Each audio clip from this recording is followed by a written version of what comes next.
Hello, and welcome to another video. In this one, we're going to talk about try except and a little helper in contextlib that may allow you to replace some code. And I'm also going to talk about why you might not want to do that. But anyway, let's jump into it. Okay, so today's example, we're just going to make a very simple little script that raises an exception. Doesn't do anything. Oh, we have this theme today, right? Doesn't really going to do anything special beyond that, but it's going to ignore the exception. So let's say that we had a function f, which just raises assertion error, hello, hello. I don't know, doesn't matter what it does. And we're going to call this function, and let's say that, in a more involved example, it would probably actually do something, but we're just going to ignore that assertion error with the except keyword, except assertion error, and we're just going to ignore it. So we're just going to do except assertion error pass, and that will just ignore the exception. And this works fine. Nothing special there. There is a helper in the contextlib module, which gives you a slightly shorter way to write this. You can do with contextlib.suppress, and this is new in Python 3.4. It's been a while. But you can use with contextlib.suppress and save yourself, 2 lines of code. Which, I don't know, to some people that's important, but this is a context manager that will ignore this exception here. And if I remember correctly, you can also pass more exceptions here. Is it like this, or is it with a... Yeah. So now if this instead did raise value error, you could ignore some number of exceptions there. Cool. Now, I hinted at the beginning that you might not want to use this. And the reason for this is suppress adds some amount of overhead, first off, so it's a little bit slower. And it has some slight differences in behavior. You're almost never going to see the differences in behavior, but I'm going to show them to you anyway. I'm also going to show you the performance part of this. And honestly, the performance part really doesn't matter unless you're doing this in a tight loop, which if you're trying to catch exceptions in a tight loop, then yeah, maybe don't use contextlib.suppress, or maybe consider using a different programming language. But let me show you those differences in timing so that you don't just trust me on that and I can actually show you. Let's compare these 2 calls here. And we're going to use time it for this, and raises equals this. Actually, I think the easiest way to do this is by showing this with key error. So we're going to do a little bit of code here. Setup will be some dictionary equals b2, and then the try except code is going to be try assignment, of course, yeah.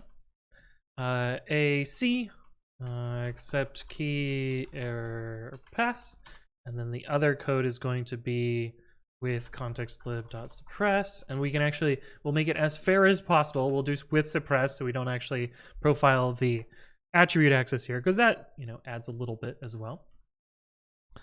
AC, and let's compare these 2 with time it. First 2 equals, and I don't use time it very often, so we'll see how this actually goes. Print except, and then time it dot time it, and we have to do our setup. We also have to, I guess, we have to import contextlib to make these fair as well. Do that as well from contextlib import suppress. Okay, cool. So this will be the accept version of the source, and then we'll also have the suppress version of the source. We'll also probably profile them hitting the key as well, since that's probably useful as well. Okay, so if we set that up and we run this, oh, we forgot to actually print the... Got to print the actual timing, of course. As it just runs it, but you saw the pause there. Suppress is about 3 times slower, and this is even true in 3.11, where there have been speedups, and oh, well, that one looks slower, but you'll just have to take my word for it. 3.12 is not optimized on this machine, so anyway, suppress is about 3 times slower than the accept, and this is because of a couple things. It calls a function. Calling functions is kind of slow. It builds an object. Building objects is kind of slow. And then during the exception bubble up phase, it's also calling another function. And that tends to be a little bit slow. Let's also look at them when they don't miss, because then you can get a better idea of the overhead without them failing.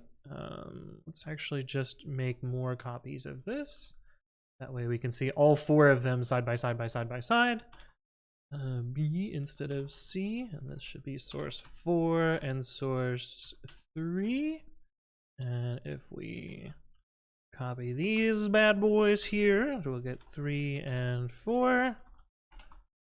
We should see, yeah, you'll see that when it doesn't miss, it's almost a 7x overhead, or slightly more than a 7x overhead. So it's even more slow, which makes sense. Try except is basically free. I think it's even more free in 3.11, right? So it should be like, yeah, it's even more free in 3.11. But anyway, yeah, so suppress is going to be slightly slower. Don't use it in extremely performance critical sections because it's going to be slow.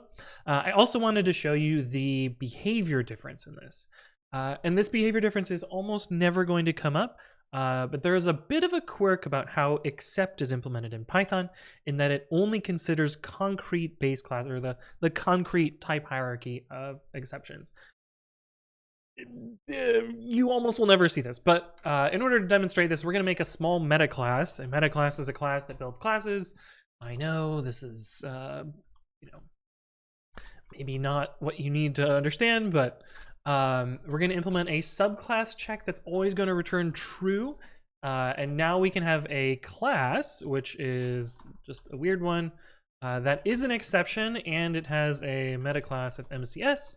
This means that this weird class here is a subclass of any other class. So if we were to python 3-id.py and do is subclass weird, I don't know, value error, sure. Oh, the other way around. Value error weird. This one, yeah. So weird is a subclass of value error, despite it not actually being in the class hierarchy. And this has an interesting side effect in that if you do try raise, which way it is, it's either raise weird, no, it's raise, I think it's raise value error, and then accept weird. This will raise the exception out. So you can see that value error still gets raised there. I should have done the other direction. Should have done the contextlib first, because I'm not sure about this. With contextlib.suppress weird raise value error. So this will, if in theory, if I remember this correctly, this will suppress the exception, whereas this will allow it to bubble out. Yeah, so you can see here that line 14 raised, but this one was able to be caught. So that's one ever so slight difference in how suppress works. It really should not come up in practice. Overriding subclass check is an extremely rare thing to do, and overriding subclass check, I can't think of a reason that you would ever do this for exceptions, but there is a very slight semantic difference. Or not semantic difference, but like execution difference, an observable difference. But anyway, that's contextlib.suppress, a simpler way to ignore exceptions, and why you might not want to use it because it's a little bit slower. If you have additional things you would like me to explain, leave a comment below or reach out to me on the various platforms. But thank you all for watching, and I will see you in the next one.